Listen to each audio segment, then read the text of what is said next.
Gracias a todos, gracias por la bienvenida, gracias por, bueno, alojarme en el centro, por haberme invitado a ser parte. Voy a ser breve en eso, voy a ir conociendo al resto de a poco, y bueno, ya les paso a compartir mi presentación, que bueno, como dijo Lucía, va a versar sobre mi última línea de investigación que tiene que ver con, ¿se ve, no? Si me dicen sí, porque no los veo. Sí, Gracias. Se ve perfecto. Bueno, veo el cannabis de uso medicinal y terapéutico como problema público en la Argentina. Especialmente prestaba atención a la interrelación entre experticias, activismos y regulaciones. Y el recorte es este periodo, 2016-2023. Este tema forma parte como dijo Lucía, de un PICT que comparto con Florencia Arancibia y Gabriela Bortz, investigadoras del CENIT, y que, bueno, suman los casos de la producción agroecológica de alimentos y también el tema de la bioeconomía, más abordado por Gaby, ¿no?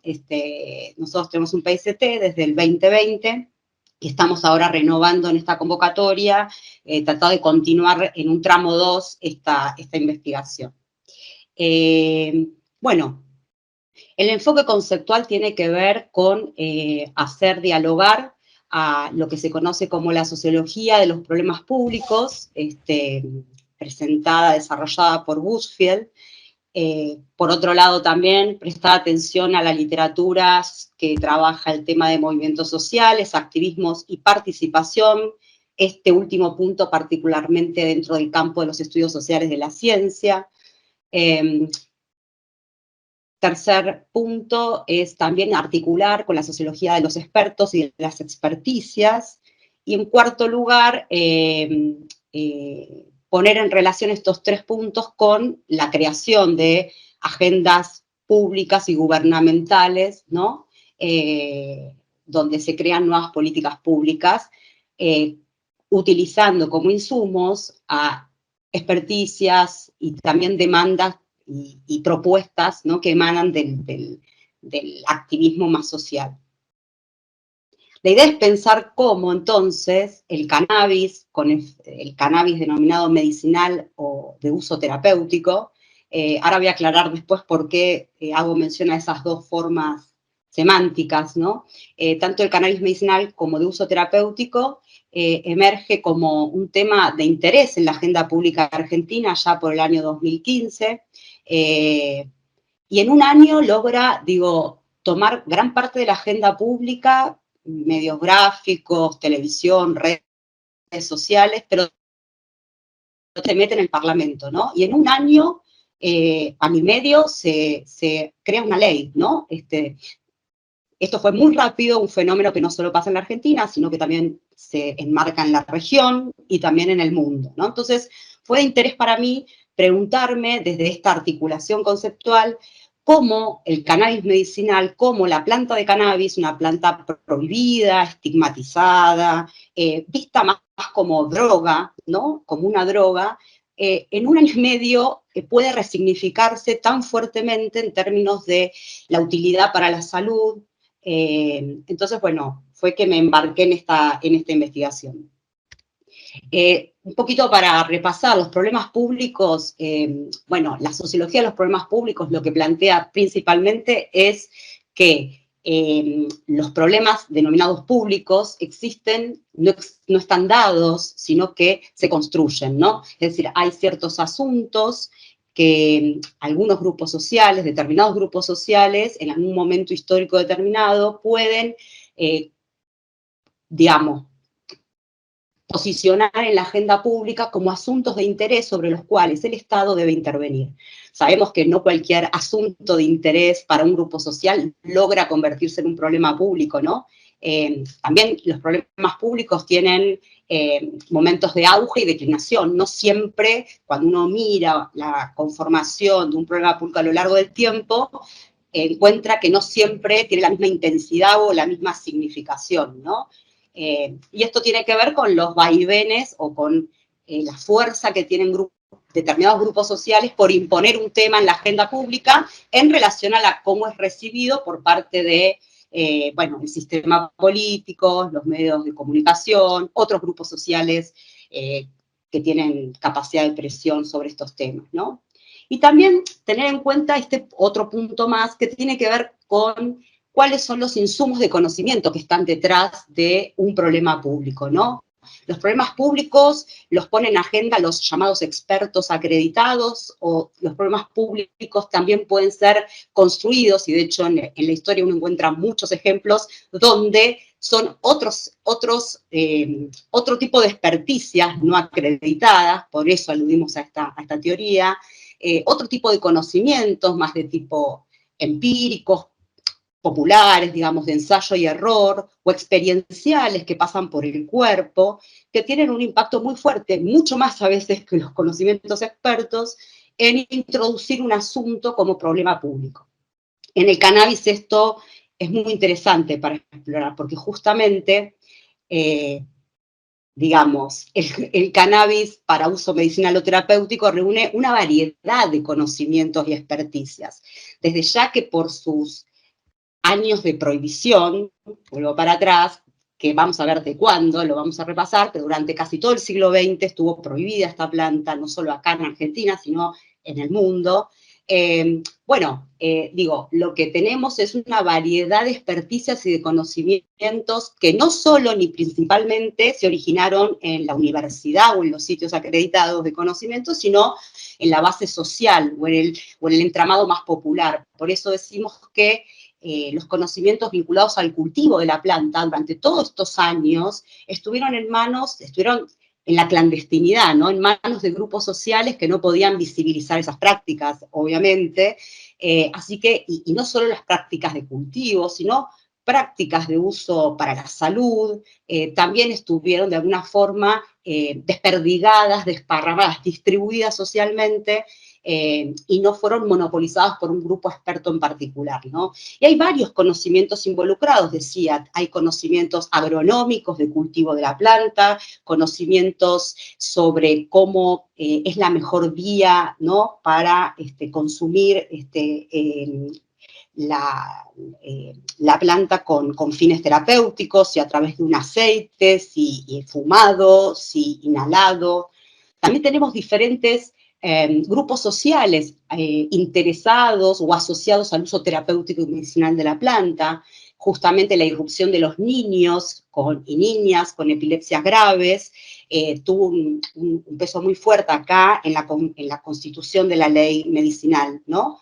Y también las madres, otro grupo social que movilizó este problema como problema público, y sumamos otros, ¿no? Después vamos a ir sumando, digo, científicos, médicos, funcionarios, y demás grupos sociales.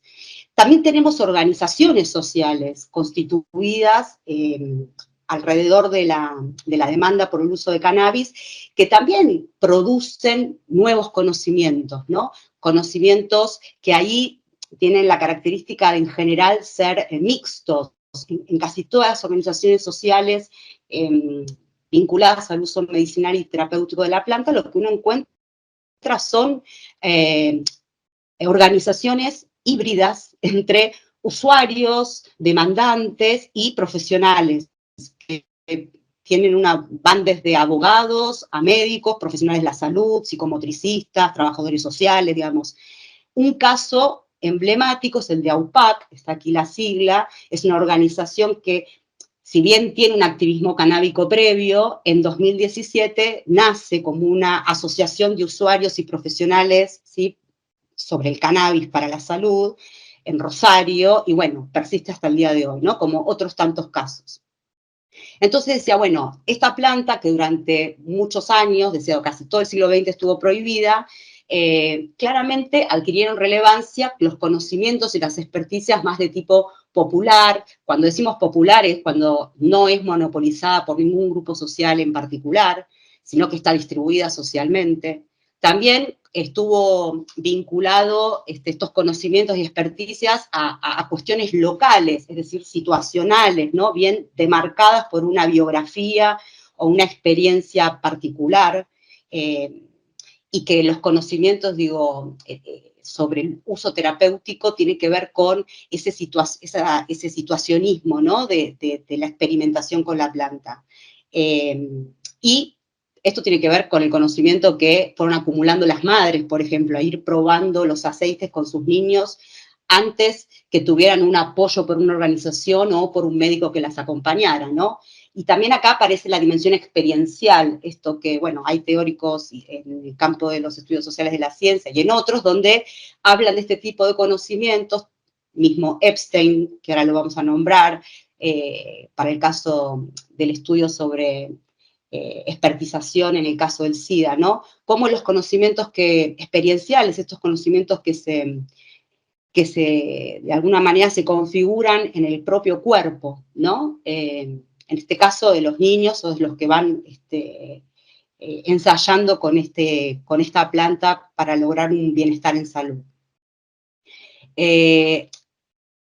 Acá traigo distintos casos, justamente, donde el cannabis, pero en otras situaciones o problemas públicos de salud, donde los no expertos o los usuarios o demandantes han tenido un protagonismo muy importante, ¿no? En la propia producción de conocimiento médico.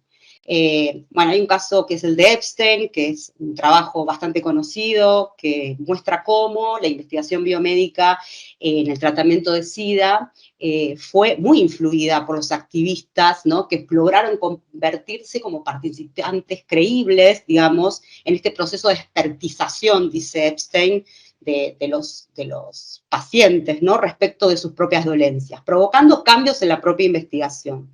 Bueno, Eyal muestra el caso del autismo, cómo pasó a constituirse como diagnóstico, ¿no? Dejando de ser, digamos, que tiene que ver con la desinstitucionalización del retraso mental, o sea, dejar de lado el diagnóstico de retraso mental, o más bien complejizar aquello que se denominaba o llamaba retraso mental en sus distintas vertientes, ¿no?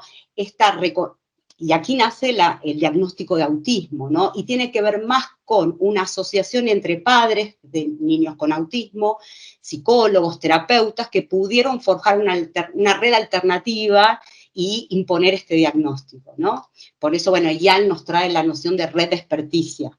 Y hay otros ejemplos que acá dejo, Rabea Arizoa y Calón, otros autores del campo de los estudios sociales de la ciencia, también muestran distintas asociaciones de pacientes, cómo el apoyo o no que aportan, bueno, influye, ¿no? En la forma en que se dan las agendas. Y bueno, identifican 3 tipos de asociaciones en este punto: una asociación más de tipo auxiliar, o sea, un no experto que asiste, ¿no? Que auxilia, la asociación de partenariado, cuando son más partners, más iguales, pares, entre médico y paciente, y la asociación opositora, es decir, esas asociaciones que pelean con los médicos, ¿no? Esta tipificación es interesante porque en el caso del cannabis uno encuentra en un primer momento asociaciones por el uso medicinal más de tipo opositoras, con razones, digamos, ¿no? Un claro ejemplo es el de Mamá Cultiva, que en un primer momento tiene una actitud bastante opositora a la medicina tradicional o a la medicina estándar, digo, con sus razones, porque en la mayoría de las madres uno encuentra relatos difíciles de no comprender, en el sentido de que en general los médicos, cuando ellas fueron a golpearle las puertas y a decir si el cannabis podía servir para la problemática que sufrían sus hijos, la mayoría de los médicos, la mayoría de los hospitales las rechazaban o las amenazaban con denunciarlas penalmente, ¿no? Entonces, bueno, hay primero una reacción opositora, podríamos decir, en términos de Rabea Arizoa y Calón.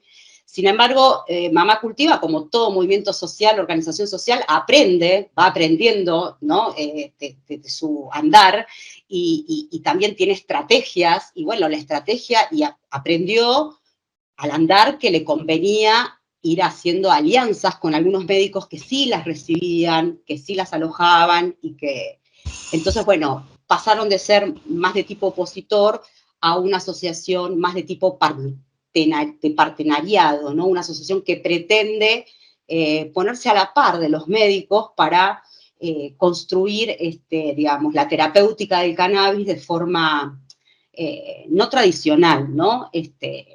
Bueno, hay otras más investigaciones, pero quería resaltar acá esto, ¿no? El papel, la importancia de los no expertos, o de los expertos por experiencia, los expertos por interacción, como dirá Collins y Evans, digamos, cómo son grupos, actores relevantes en la constitución de diagnósticos médicos, de enfermedades, de conocimientos y tratamientos, ¿no? Que están cruzados por, obviamente, también conocimientos científicos, pero, digo, el cannabis es un ejemplo, pero no el único, ¿no? Y por eso atender a esta base social que moviliza tantos nuevos conceptos y nuevos intereses. Decía, en el contexto del prohibicionismo, estos conocimientos de los no expertos tomaron mayor auge, por eso podemos hablar de una ciencia no hecha sobre la planta de cannabis, ¿no? Tomando a Hess, es decir, el cannabis durante el siglo XX fue casi no investigado, porque a partir de los años 60 empiezan las investigaciones, pero muy en soledad y de manera muy acotada, digamos, pero básicamente el cannabis no se estudia durante el siglo XX ni en términos, ni en la Facultad de Agronomía, ni en la Facultad de Medicina, no se lo estudia positivamente, digamos, no porque no fuera relevante. Hay una historia atrás del siglo XX que habilitaba que la planta de cannabis pudiera ser estudiada desde otro punto de vista no prohibicionista. Sin embargo, no ocurrió así y tiene que ver no porque no tuviera relevancia en términos de salud o en términos de producto, ¿no? de producto alimenticio, de lo que tiene que ver la fibra, etcétera, sino porque había prejuicios y había una prohibición sobre esta planta, ¿no? Por eso la idea de ciencia no hecha. Bueno, decíamos, muchas veces son los movimientos sociales los que plantean los problemas públicos, movilizan, catalizan demandas y producen nuevos conocimientos que empujan estas agendas, ¿no? En el caso del cannabis, bueno, hay estudios afuera, en Inglaterra, el caso de los grupos de pacientes con esclerosis múltiple, cómo hicieron presión en las décadas de los 80 y los 90 por el uso medicinal del cannabis, lo mismo en California, y más en la actualidad en la Argentina también encontramos distintos trabajos que muestran el peso del activismo en los procesos regulatorios. Cuando hablamos de la ley medicinal de cannabis, hablamos de un viejo y nuevo activismo, ¿no? Por un lado, hay un nuevo activismo que tiene que ver con las madres, mujeres, asociadas con médicos. Ahí vemos a Valeria Salech con una remera blanca y a su derecha a Magdalena, un médico neurólogo del Hospital de Niños Gutiérrez. Pero este es claramente un nuevo activismo porque trae nuevas demandas, son nuevos grupos sociales y el problema público se configura efectivamente de una manera novedosa. Si bien lo medicinal y el aspecto del uso terapéutico del cannabis estaba presente en el viejo activismo en algunos casos, uno puede detectar, ahí hay una tesis de Cecilia Díaz, una cordobesa antropóloga que trabaja muy bien la historia de la ley y que muestra cómo en el viejo activismo había algunas referentes mujeres, además, que habían ya introducido este uso. Sin embargo, era un uso muy acotado, ¿no? El uso medicinal terapéutico más masivo viene de la mano de Mamá Cultiva, Cameda, organizaciones de madres con niños con epilepsias graves, como nuevos sujetos sociales para demandar el cannabis, ¿no? Y decimos que se alían con el viejo activismo que tiene que ver con, bueno, con plantear la derogación de la ley de drogas, ¿no? La ley penal de drogas, la 27373. Y tiene que ver, este viejo activismo se asentaba más sobre un paradigma de derechos humanos, de derechos individuales. Ahí está el fallo Arriola del 2009 como antecedente para todas las demandas que va a plantear este activismo, viejo activismo, decimos, ¿no? El activismo que digamos, luchaba por la regulación integral de la planta, ¿no? Para todos sus usos. Bueno, este viejo activismo es muy importante y apoya mucho a las madres y al nuevo activismo, brindándole plantas, enseñándoles a cultivar, concretamente, ¿no? No un apoyo solo público, sino las empoderan y les pasan las materias primas y les enseñan a hacer los aceites. Son los viejos activistas los que hacen ese traspaso de conocimientos, ¿no? Y decimos nuevos activismos porque, están las madres, los niños, está esta dimensión de la salud más amplio para más grupos sociales que provee el cannabis. Van a aparecer los adultos mayores también como un grupo muy potente en este nuevo tipo, en este uso. Y van a haber nuevas alianzas, ¿no? Las universidades van a abrazar mucho más esta demanda. Si bien algunos programas de reducción de daños estaban en el viejo activismo, no es que no había apoyo de las universidades, quizás más desde las ciencias sociales, ¿no? En el nuevo activismo hay una búsqueda por, apoyos de las ciencias experimentales, biológicas, médicos, y por entrar a las universidades de diferentes maneras, ¿no? A través, primero, quizás de proyectos de extensión, y luego como ciclos de enseñanza, tanto de posgrado o también como ciclos de enseñanza vía la extensión como diplomatura, ¿no? Lo que tenemos decíamos, algunas diferencias entre el viejo y el nuevo activismo, pero también tenemos continuidades, ¿no? ¿Cuáles son las cosas que continúan, lo que uno encuentra en ambos fenómenos? Bueno, los talleres de cultivo celebrados por ambas organizaciones, esto es, talleres abiertos, gratuitos, a veces, otras veces pagos, donde se enseña a cultivar la planta y se enseñan todos los procesos de cultivo, cosecha, secado, almacenamiento, etcétera, ¿no? También el tema de estos espacios son lugares propicios para el intercambio de semillas. Hay una lógica muy de trueque o de cooperativismo y de solidaridad, de intercambiar esquejes o semillas, es decir, plantas, ¿no? Y, participar en marchas. Existe la marcha de la marihuana a nivel mundial y también en la Argentina, y tanto el viejo activismo como el nuevo activismo participaron juntos. De hecho, estas imágenes son de las marchas por la marihuana. Bien, ahora decíamos, los problemas públicos no solo ocupan una centralidad en la agenda pública, sino también tratan de colarse en la agenda gubernamental, ¿no? Este es el caso. Voy a acelerar un poquito con esta historia del cannabis. En todo caso, después, si me preguntan, puedo volver. Me siento más en la actualidad. Hay una ola de inserción del problema, ¿no?, en la región. Podemos ver cómo desde 2013, donde se regula para todos los usos, se regula el uso adulto, primero en Uruguay, después se regula el industrial y por último el medicinal, al revés nuestro, digamos. Y luego aparece la ola en Colombia, ¿sí?, en Paraguay, van apareciendo todas las banderitas de todos los países que en América se va regulando el uso de la planta, principalmente el uso medicinal. Solo son Uruguay y México, que recién en el 2021 también regula el uso adulto, el denominado uso adulto, ¿no? Entonces, ciertos hitos en la regulación del cannabis terapéutico para mencionar, ¿no? Hay una ley, que es la 27350, que comentaba, se sanciona en marzo del 2017, y que es producto de esta alianza entre nuevos y viejos activismos por el uso medicinal de la planta. Intervienen nuevos grupos sociales, pero esta ley sabe a poco, digamos, deja inconformes a las madres, a los científicos, a los médicos, casi a todo el mundo. Era una ley que no garantizaba el acceso, era una ley de investigación médica, solo aludía a la patología de epilepsias graves, en fin, muy restrictiva. Bueno, a partir del cambio de gobierno de Mauricio Macri a Alberto Fernández, hay un cambio de mirada sobre el cannabis. En el CONICET, la gestión de Checato no lo ignoraba, pero le daba mucho más lugar.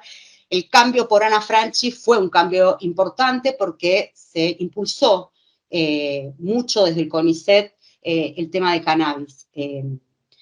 Centralmente a partir de una red RIOSP, de esta investigación orientada que existe en el CONICET, que ya existía, si bien se había creado antes, durante la gestión del gobierno anterior de Macri, se había creado la RACME por empuje de los científicos, de las organizaciones sociales, pero se había creado y ya, se la había dejado en una resolución, no se le daba mucho más espacio.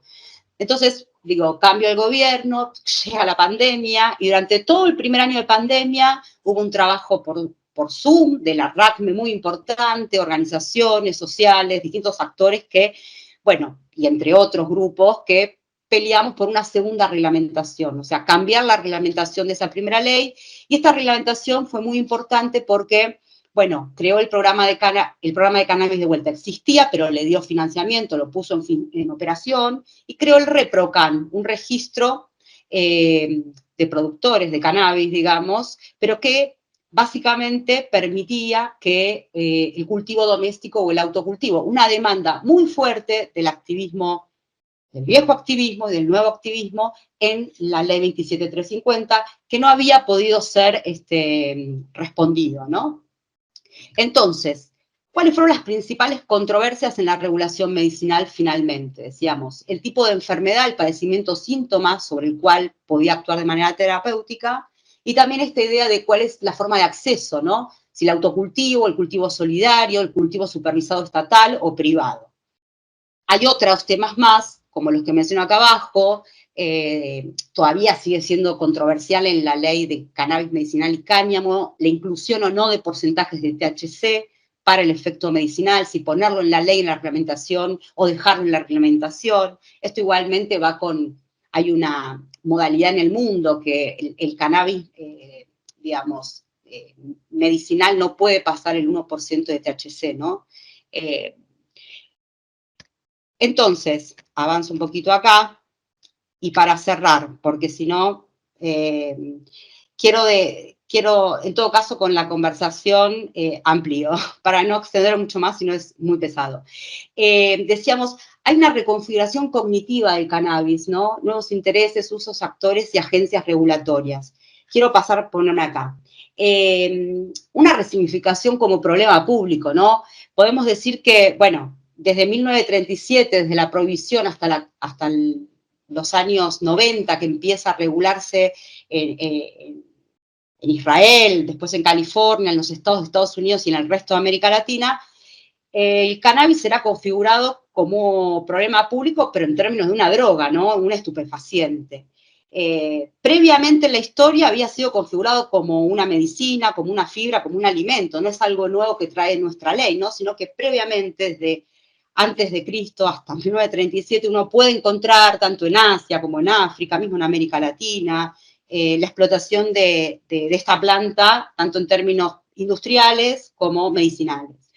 Y luego es reconfigurada otra vez, ¿no? Hacia el fin del siglo XX, como una medicina y como una mercancía capaz de producir diferentes derivados. Entonces, lo que pasó en la Argentina, lo que tenemos son dos leyes, la ley medicinal, la ley de cannabis medicinal e industrial.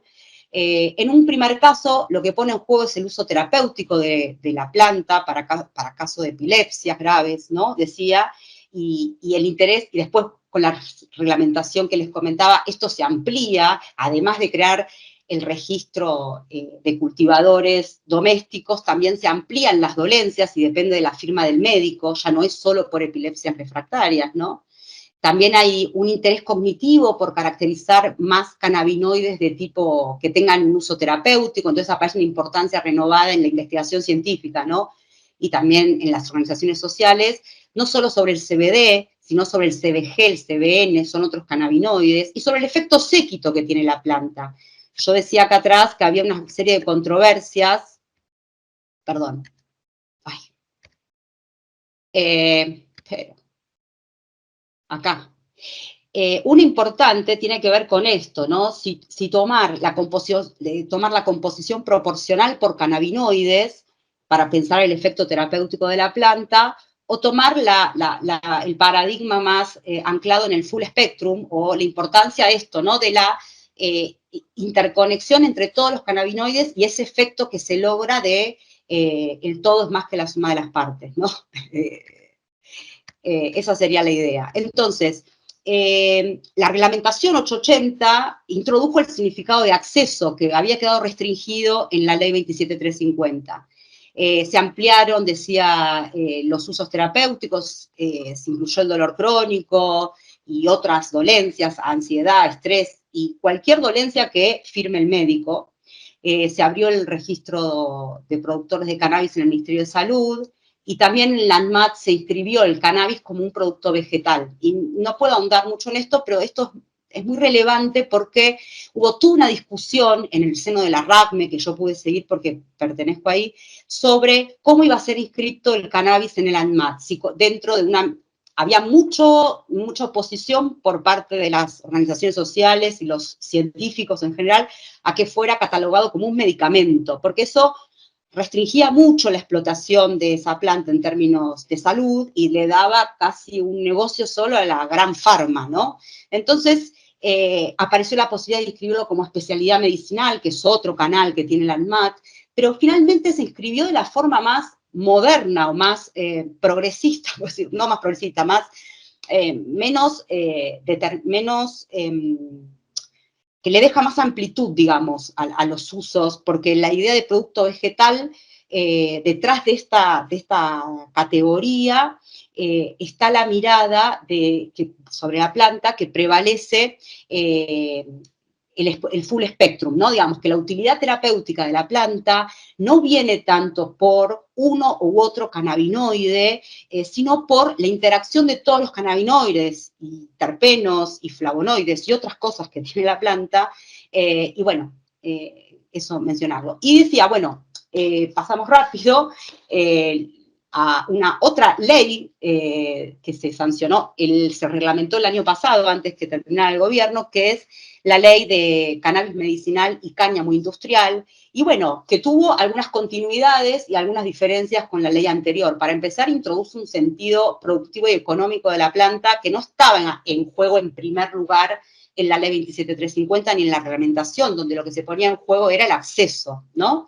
El significado de acceso, y por eso la importancia de la posibilidad de cultivar de manera doméstica, no solo en forma individual, porque el ReproCan permite cultivar en forma individual o en forma colectiva. Hay ONGs que tienen permisos para cultivar plantas para sus propios pacientes, ¿no? Entonces, digo, la ley 27669 de cannabis medicinal y cáñamo industrial introduce un nuevo sentido sobre la planta, productivo y económico, y bueno, aparecen otras agencias estatales interviniendo, mucho más fuerte, aparece el cannabis inscrito en el Código Alimentario Argentino, es decir, el cannabis como alimento y sus derivados, y aparecen otros actores militando más esta ley o haciendo incidencia política sobre la ley, como, bueno, Argencan, que es la Asociación Argentina de Cannabis, pero que está fundamentalmente creada por un empresario que viene, que viene de la producción de cerveza, y se vuelca al tema de cannabis. Y bueno, van a haber empresas, bio y del agro, también laboratorios farmacéuticos, más trabajando sobre esta ley, ¿no?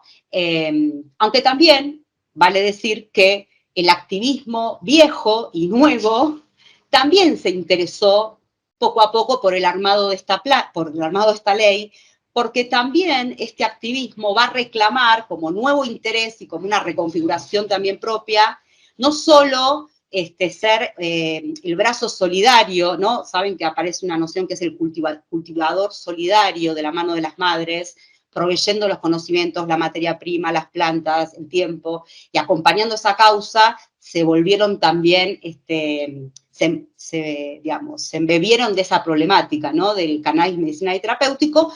También en el viejo activismo y el nuevo activismo aparece un interés por participar también de esta construcción de la industria del cannabis y del cáñamo, ¿no? Y de la cadena de valor y tener... Entonces aparecen muchas organizaciones sociales reconvirtiéndose en cooperativas para poder participar de las licencias que se empezaron licencias para producir, para trasladar, para copiar, ¿no? En el seno de la ARICAME, que es la agencia reguladora, ¿no? Del cáñamo y del cannabis medicinal, creada por esta ley 27669, y bueno, y la historia sigue. Veremos si sigue o no, porque bueno, hay muchos cambios políticos. Paro acá para después, en todo caso, que me hagan preguntas, porque era muy larga la presentación, si no voy a ser muy aburrida. Gracias. Bueno, muchísimas gracias, Lucía. Acá es cuando vienen los aplausos, cuando estamos en manera presencial. Bueno, espero que los escuches. Bueno, muchísimas gracias por tu presentación. Dejaste justo al final, hay muchos cambios políticos. Bueno, esa va a ser mi pregunta, pero abro al resto de colegas, a ver quiénes quieren hacer comentarios, hacerle consultas, preguntas a Lucía. Está abierta la posibilidad de que, no sé, ¿quién quiere arrancar haciendo algún comentario, pregunta? Vale, Arza, adelante. Hola, bueno, bienvenida Lucía, muchas gracias por la presentación. Buenísimo todo el recuento de los cambios de regulación que hubo en este último tiempo respecto de esto, regulatorios, no me salía el adjetivo. Yo quería saber si ustedes están investigando efectivamente, digamos, cómo hacen para entender cómo es el cambio, digamos, qué es lo que produce este cambio de política, ¿no? O sea, porque entiendo por el tema de investigación que ustedes trabajan en general, que tiene que ver con esto de la conexión entre activismo y experticia, que hay algo relacionado con eso. Me preguntaba más desde el punto de vista de la metodología de investigación, cómo hacen para poder entender o relevar la importancia que tiene esa conexión para los cambios regulatorios. Mira, Valeria... Perdón, ¿te parece que juntemos 2 o 3 preguntas y después te vas contestando? ¿Te parece? Claro. Bien, tengo a Lucas Ronconi y luego a Guillermina Actis. Lucas, ¿querés hacer tu pregunta? Bueno, gracias. Hola, un gusto a todos, un gusto, Lucía. Muchas gracias por la presentación. Yo era un tema que sabía muy poquito, así que me resultó bien interesante. Mi consulta o comentario es bastante similar al de Valeria, en el sentido que cuando escuché tu presentación, obviamente como en toda discusión de política pública hay una dimensión muy normativa, y algunas personas tienen una mirada normativa positiva sobre estos cambios, otros les resulta de menor relevancia, y alguna gente puede tener una posición de filosofía política por la cual está en contra de estos cambios. Así que, pero dado que somos cientistas sociales, déjame que deje la discusión de filosofía política para otro departamento. Y como cientista social ahí, una de las preguntas es, como dice Valeria, es simplemente entender, pensando el cambio en la política pública como variable dependiente, intentar entender por qué se cambia en un sentido o en el otro, y ahí yo no terminaba de entender toda esta discusión de cómo grupos de lobby o grupos de interés capturan al Estado o capturan la regulación, que eso puede ser para bien, para mal, de vuelta, dependiendo de la política pública. Ahí no entendí del todo bien cuál es el aporte, o si ahí tenés alguna hipótesis novedosa, algo diferente para decir. Esa era una parte. Y la otra que te quería consultar, si se quiere ya más como quizá más de economista, pensando en la variable, en el cambio en la política pública como variable explicativa, ¿se has hecho algún análisis empírico para tratar de ver si estos cambios regulatorios efectivamente tienen algún efecto?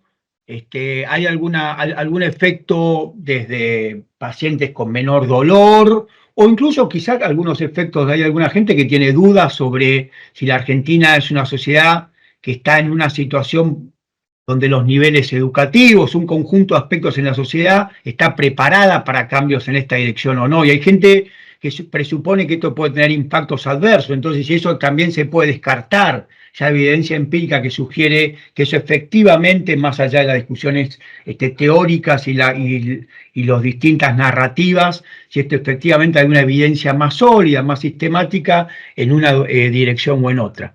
Pero bueno, yo soy nuevo en el tema, simplemente escuchando tu presentación, que me resultó interesante, quizá esta vuelta de tuerca, son 2 comentarios nada más, una vuelta de tuerca, como darle un aspecto más de cientista social a tu trabajo. Pero bueno, muchas gracias, Lucía. Lucía, déjame contestar estas dos, tengo miedo de olvidarme, ¿viste? Perfecto. Adelante, adelante. Bueno, a ver, Valeria, sí, metodológicamente, ¿cómo abordar esto? Bueno, de variadas formas.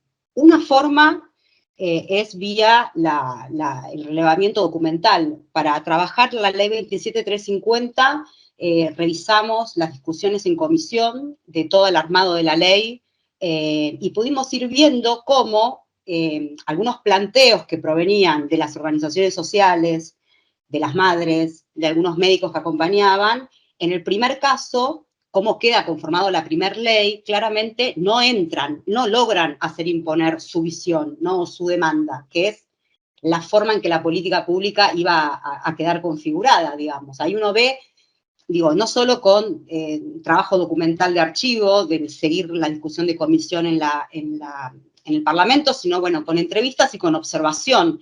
Yo formé parte de esta red RACME, Red Argentina de Cannabis Medicinal, que está en el CONICET, y que arrancó apenitas, o sea, antes de la primera reglamentación de la ley, y yo pude colarme, y bueno, seguía la red, y fui con la red mientras que se fue armando y creciendo. Silvia Cochen, que es una neuróloga, bueno, bastante reconocida, yo le hice una entrevista, me dejó entrar, y seguía la red con ellos, fui siendo miembro, y bueno, fui siguiendo y participando, ya te digo, de los borradores de la primera reglamentación y de la segunda reglamentación que pasaron por la RACME.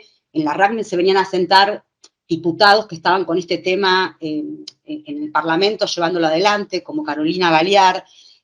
Digamos, lo que puedo decirte es que tanto vía trabajo de observación, de seguimiento de actores, observación participante y no participante, a través del trabajo documental y de archivo y de entrevistas, claramente uno puede sacar, sí, y en el caso de cannabis hay algunas,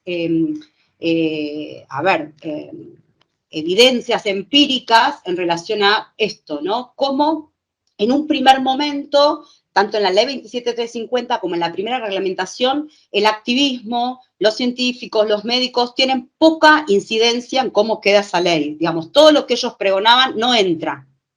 Cuando hay cambio de gobierno a nivel nacional y cuando hay cambio de gobierno a nivel del CONICET, la RACME se activa de otra manera. De hecho, la RACME se abre, dejan participar a organizaciones sociales, militantes canábicos que antes no podían entrar.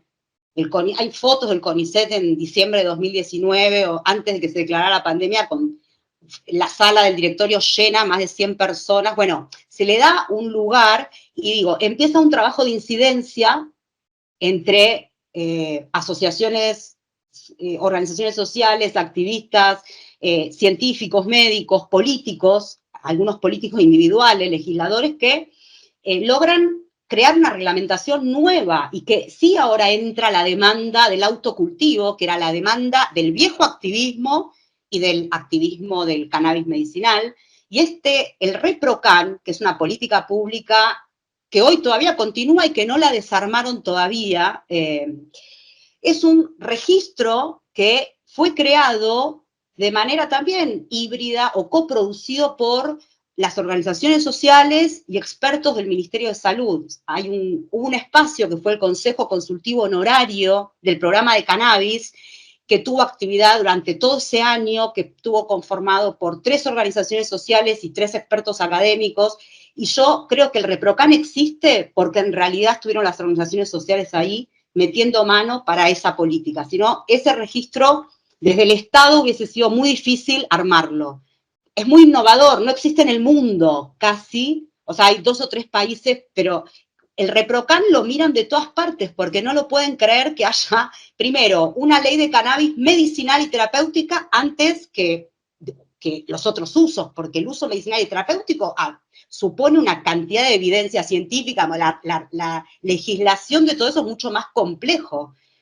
Sin embargo, Argentina empezó por acá. ¿Y por qué empezó por acá? Bueno, empezó porque este grupo social de madres, con el problema de los niños, lo pusieron en la agenda, lograron ponerlo en la agenda y tirar de ahí la resignificación de la planta, ¿no? Entonces decía, el ReproCan es una política pública que fue armada por este Consejo Consultivo Honorario del Programa de Cannabis del Ministerio de Salud y que falta investigar más profundamente. Yo quiero hacer esa reconstruir la construcción de esa política, mostrando justamente el carácter muy participativo, porque si no, no hubiera existido eso, lo vuelvo a decir. Y hay otros ejemplos, el último que menciono, en el INASE, en el año 2021, se logra, incluir al cannabis dentro de los registros de cultivares. El cannabis no se podía registrar en la Argentina.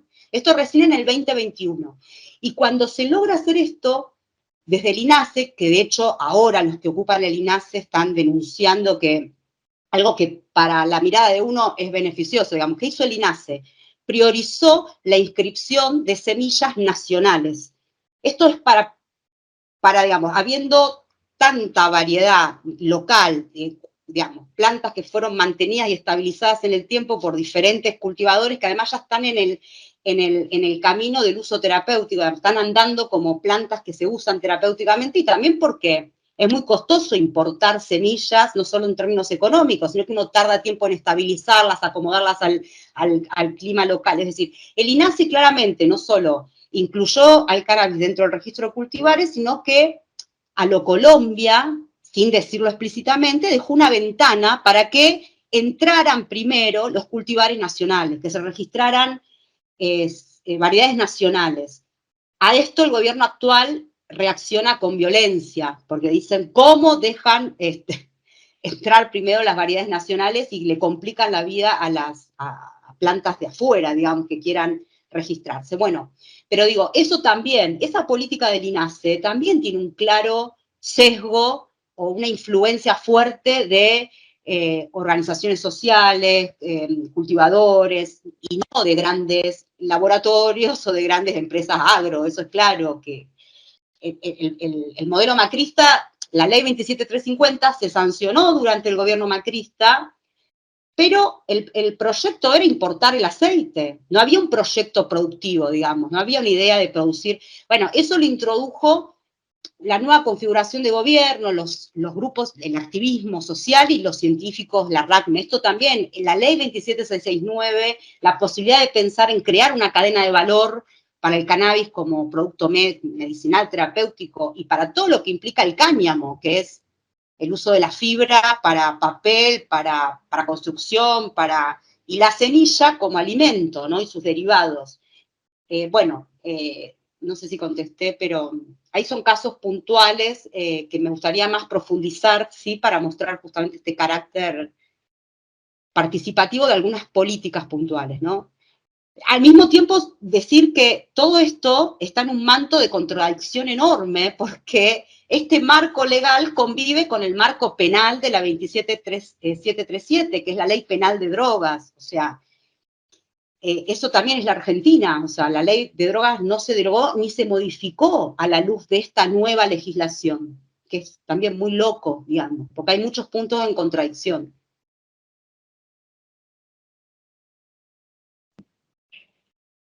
Guille, ¿querés hacer tu pregunta? Sí, no sé si se escucha bien, porque hay mucho ruido ambiente donde estoy, perdón. ¿Se escucha? Bien. Gracias, Lucía, por la presentación. Tenía dos consultas. La primera, en esta reconfiguración cognitiva que mencionabas, en la que tienen tanto protagonismo estos nuevos sujetos que aportan un conocimiento basado en esa experticia popular y localizada, me preguntaba si había un correlato luego en el plano de la producción de conocimiento científico de esa participación que vos ves sobre todo a nivel regulatorio en la producción de la política pública, si también tiene un correlato a nivel de la producción propiamente científica o académica, ¿no? Entiendo esto, lo de la red que mencionas de CONICET, me parece que ya habla de una coproducción, pero bueno, si se traduce en el campo más específicamente académico, como la coautoría de trabajos o la participación y reconocimiento directo y explícito en ese conocimiento formal académico. Y después la otra pregunta que tenía está relacionada con... bueno, si querés contestarme esa y formulo un poco mejor la otra mientras tanto. Sí, aprovecho, totalmente, aprovecho y comparto, sí, totalmente, aprovecho para mostrar unas filminas más que no había mostrado, así. Sí, Guillermina, esa sí, mira. Pero la tengo que, a ver si la ven. ¿La ven? Sí, la vemos, pero no como presentación. No como presentación, otra Yo vez sé. lo mismo. Ah, espera que la tengo que poner como presentación. Vuelvo. Espera. Bueno, te contesto. Sí, no importa. Pero es que te quiero, a ver, esperen, si tienen paciencia, voy a dejar de compartir. Igual se ve, Lu, se ve bien. ¿Se ve bien? Sí, se ve bien aunque no esté. Espera que la voy a poner en presentación. Bueno, ¿se ve bien? Entonces la comparto así, porque es para, por lo menos, si no voy a... Esperen. Lo que vos decís es así, Guillermina. Hay dos tesis que estoy dirigiendo. ¿Se ve ahí? Sí. Sí.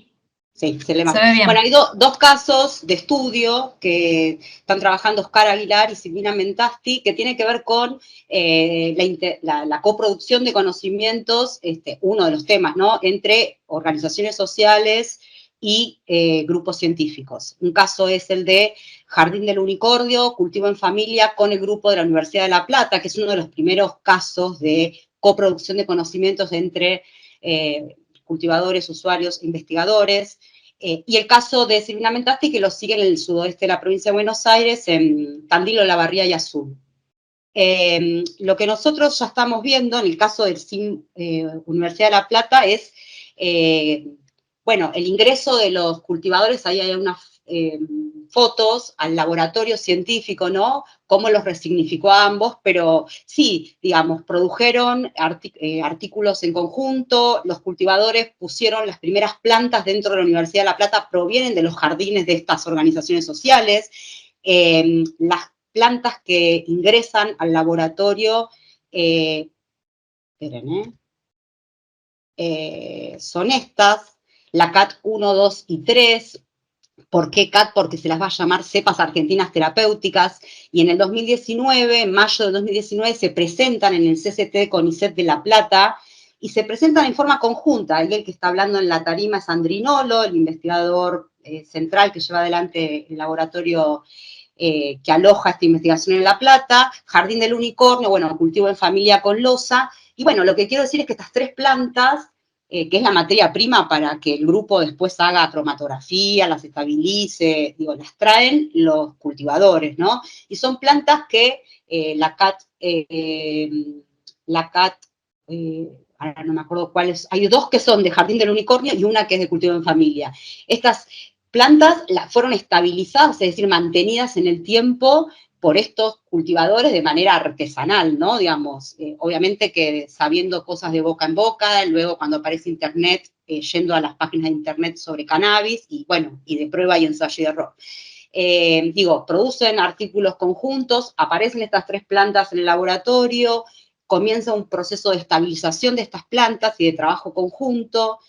En algunas entrevistas salía como algunos investigadores y becarios aprendían de los cultivadores cosas más de cultivo, o sea, no sé, desde sustratos y tips de cultivo que no lo tiene alguien que está en la universidad y tiene otra, digo, estos eran biólogos, ¿no? No eran ni siquiera agrónomos. Pero mismo si vas a la facultad de agronomía, no se enseña cómo cultivar el cannabis, eso están los cultivadores, ¿no? Los que lo hacen hace un montón de tiempo. Y bueno, y también aparecieron conflictos, porque después estas plantas viajaron a una sociedad del Estado, agrogenética, en La Rioja, que fue una de las hay muchas, hay 58 proyectos de cannabis bajo la ley 27350 que implican en muchos casos cultivo, en otros no, aprobados, y uno de ellos involucra a distintas sociedades del Estado, del país, ¿no? En el caso de La Rioja, agrogenética. Y bueno, Agrogenética hace un convenio con el Grupo de La Plata, que también están los grupos de cultivadores, para llevar ya producción a campo alguna de estas variedades. Y bueno, y se presenta un conflicto. Bueno, quiero decir nada más que el modelo de agrogenética de La Rioja es diferente al de Jujuy, que tiene otra gran empresa Cánaba en funcionamiento, porque lo de La Rioja lo que quiso hacer es articular un modelo de desarrollo productivo con pequeños y medianos productores de la zona. Entonces hay 10 locaciones que ya fueron otorgadas para producir cannabis, ¿no? Se inscribió la CAT 3 en el INASE, la empresa agrogenética inscribió la CAT3, y bueno, hubo un conflicto por la propiedad del material vegetal, la organización social la había donado, después dijo que no la donó, que ellos no aparecían como obtentor. Bueno, los conflictos de propiedad que están en las versiones de ambos, y con esta disconformidad lo que hacen las organizaciones sociales es retirar las otras variedades, la CAT 1 y 2, que las llevan al predio de Incubo, que es bueno, una empresa, una startup, digamos, Incubo Grow Tech, que está también asociada a La Plata. Bueno, por mencionar que sí, y en el caso de Olavarría, Tandil y Azul, estamos también siguiendo, bajo esta metodología de seguir a las plantas, ¿no? Cómo van pasando del mundo social de los cultivadores al laboratorio universitario y a cultivos industriales, y qué pasa en esas resignificaciones, ¿no? Y hay colaboraciones, y hay conflictos, y contesté, ¿no? Sí. Acá dejo el mapa, hay, decía, 58 proyectos de investigación de cultivo aprobados por la ley 27350, para darles un paneo. Hay 19 de gobiernos o empresas del Estado, hay 20 de empresas privadas, hay 9 universidades, una startup y 3 de la Universidad de La Plata. Una de ellas está en San Martín, sobre edición génica sobre cannabis. Es de la UNSAM, digo. Y después hay 2 proyectos en el INTA, 2 entre INTA y empresa, 1 entre INTA y ONG, y bueno, CONICET, empresa, universidad y hospital público. Ya. Gracias, Lucía. Guille, no sé si querías preguntar algo más. No, o sea, la puedo escribir en el chat, así queda el espacio para que pregunten otras. Genial, porque tengo a Mariano con la mano levantada. Mariano, ¿querés intervenir? Hola, ¿me escuchan? Genial. Sí. Bueno, gracias, Lucía. Un gusto. ¿Qué haces, Mariano? ¿Todo bien? Ahora te veo, porque no te veía. Ya sabes que soy fan de tu trabajo, así que no te voy a hacer una pregunta muy difícil, pero nada, se me ocurre como ya venimos charlando. Sos un amigo viejo, entonces no me vas a... Como venimos charlando, se me ocurren dos cosas. Una, le empezaste a responder ahí en la pregunta a Guillermina, pero digo, me parece que hay en la teoría de transiciones hay una cosa que se describe como profesionalización de la experticia activista, ¿sí? Y me preguntaba si...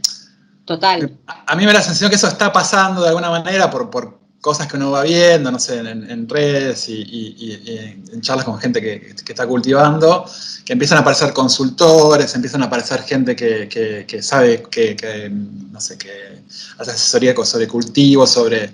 Bueno, eso por un lado. Y la otra cosa que está relacionada con esa es que uno podría empezar a diferenciar tipos de experticia ahí, ¿no? Que eso me parece que es como... A mí me llama la atención, ¿no? Porque hay claramente una experticia legal, ¿sí?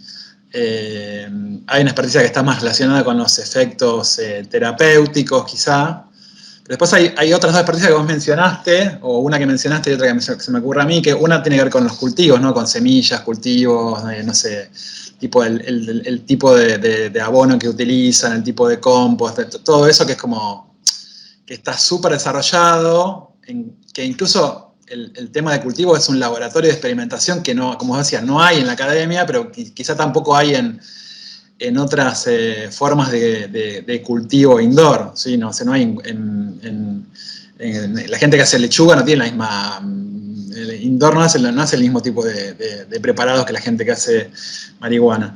Eso por un lado. Y después hay otra cosa que me parece que también es interesante, que no lo veo ahí, pero que nada, a mí particularmente me interesa, que hay una cosa como muy de la tecnificación del cultivo, que no es necesariamente el conocimiento sobre la semilla o sobre el compost, sino sobre qué tipo de luz ultravioleta se usa, qué tipo de automatización, qué tipo de humidificación se usa.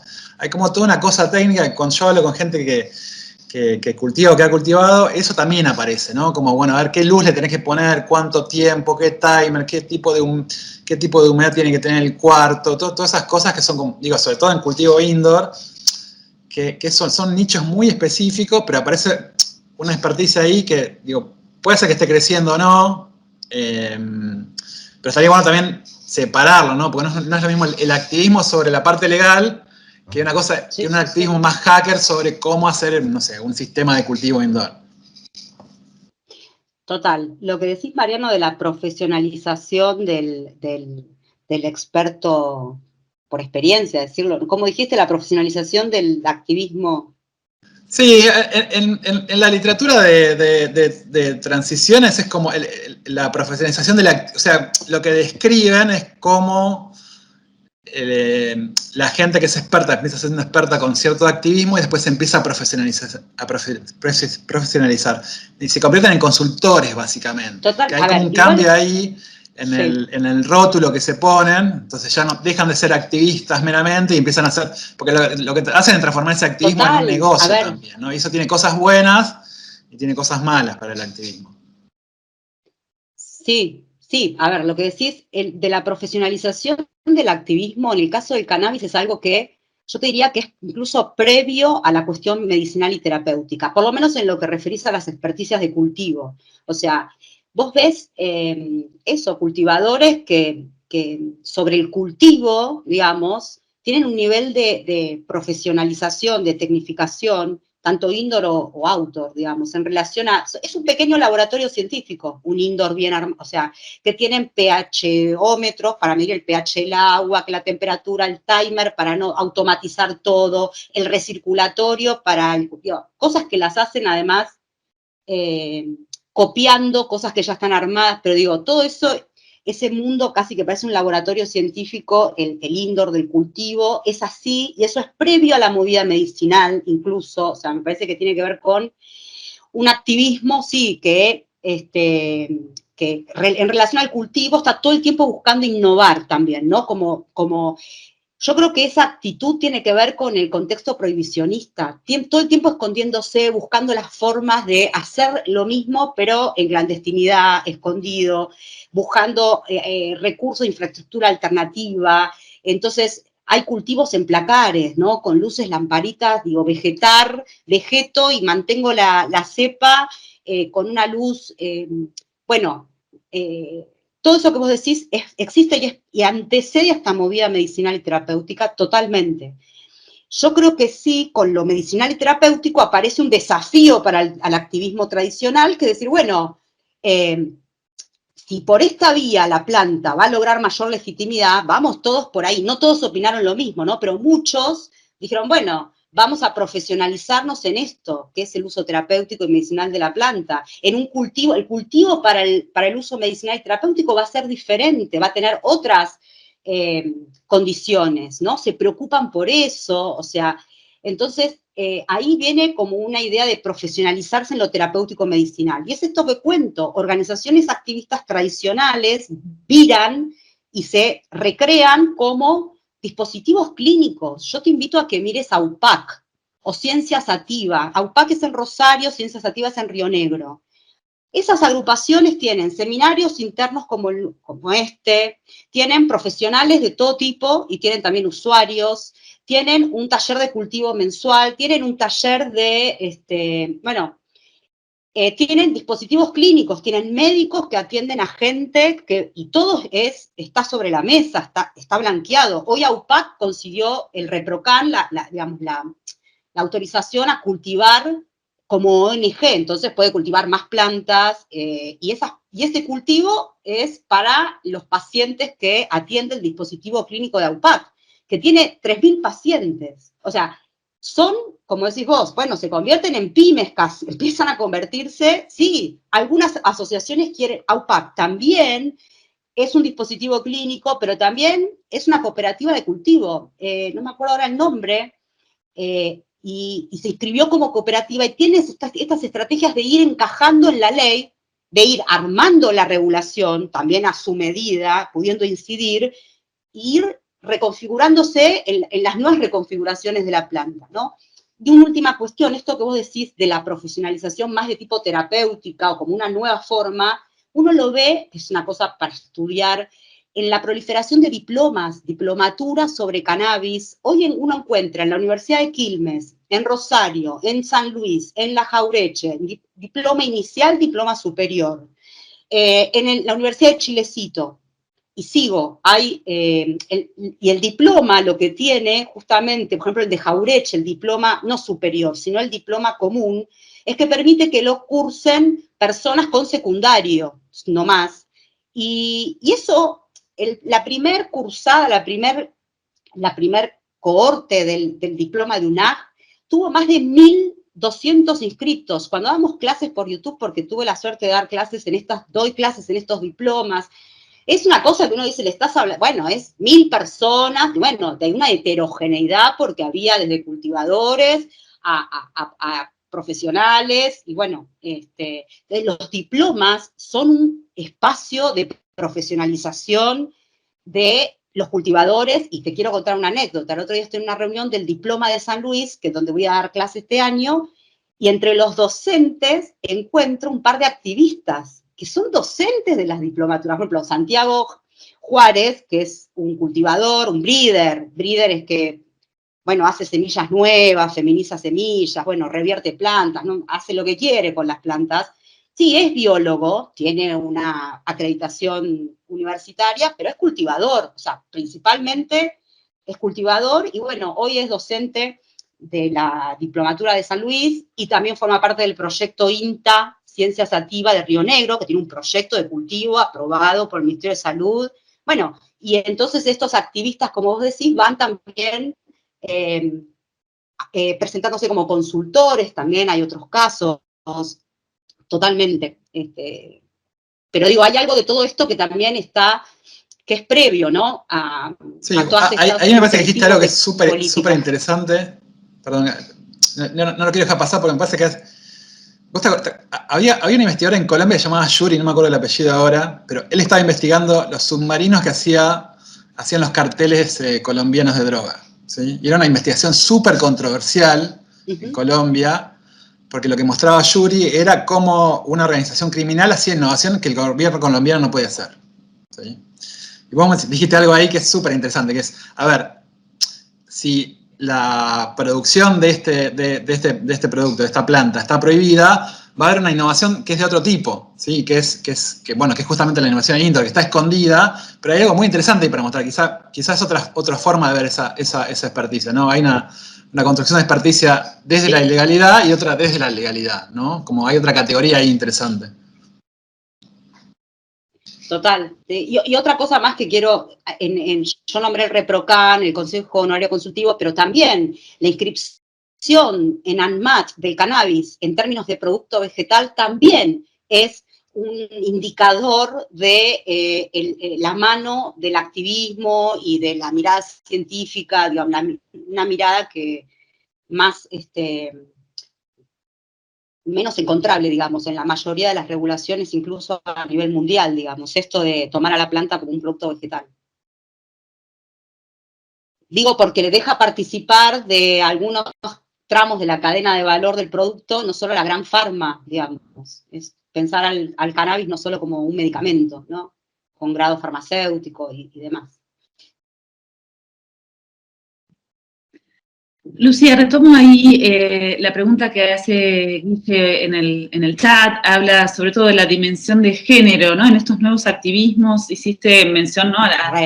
Al rol de las madres, bueno, cómo se vincula, ¿no? Con también activismos feministas, que hay ahí, experticias que también se comparten. Si nos podés hacer esta última reflexión, ya tendríamos que estar terminando. Gracias. Sí, en el cuadrito donde yo ponía el viejos activismos, nuevos activismos y qué cosas continuaban, me olvidé de mencionar, porque mencioné un par de cosas, pero el tema del rol de las mujeres en todos estos procesos, y uno podría decir que en los distintos globos de las experticias, de los activismos y de las políticas públicas a las agendas gubernamentales, el protagonismo de las mujeres es en las tres áreas. Uno puede encontrar que en el activismo, decía, previo a la emergencia de este fenómeno de cannabis medicinal, del armado de la ley de 2016-2017, en el viejo activismo uno puede encontrar, recomiendo la tesis de Cecilia Díaz, antropóloga de Córdoba, puede encontrar cómo algunas mujeres que provenían del ámbito de la salud, enfermas de HIV-Sida, cáncer, empiezan a tematizar el uso del cannabis en términos de salud. Pero claro, fíjense, no logran imponer eso como problema público. Quizás no eran sujetos sociales con tanta fuerza o con tanta llegada como lo tuvieron las madres años más tarde con los niños, ¿no? ahí hay como significantes muy fuertes, niños que sufren, madres que sufren, son mujeres también, pero son mujeres madres, no son mujeres con SIDA o con cáncer, ¿no? Que también es otro momento y acompaña a otro momento a nivel global y regional, no hay que dejar de ver eso, pero claramente ahí hay un protagonismo de otras mujeres, pero que también son mujeres, en esto de problematizar el cannabis en términos de salud. Y quienes acompañan a estas mujeres en general son mujeres médicas y mujeres científicas. Si uno mira fotos de la RACME, desde el campo de las ciencias sociales, somos todas mujeres.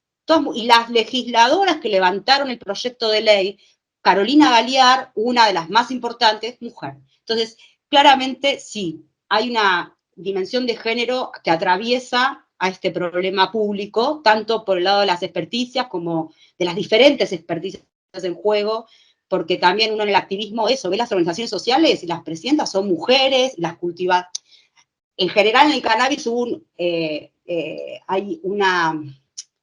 No se le da, en el cultivo, hay un montón de mujeres cultivadoras, aunque no salen tanto como cultivadoras. También es un sesgo social más que nada, ¿no? Porque aparecen, pero son un montón las que cultivan. Sin embargo, aparecen más asociadas a la incidencia política, al acompañamiento de tratamiento con los hijos, ¿no? También, bueno, la sociedad se cuela en los roles clásicos también en este tema, ¿no? Pero, digo, hay como...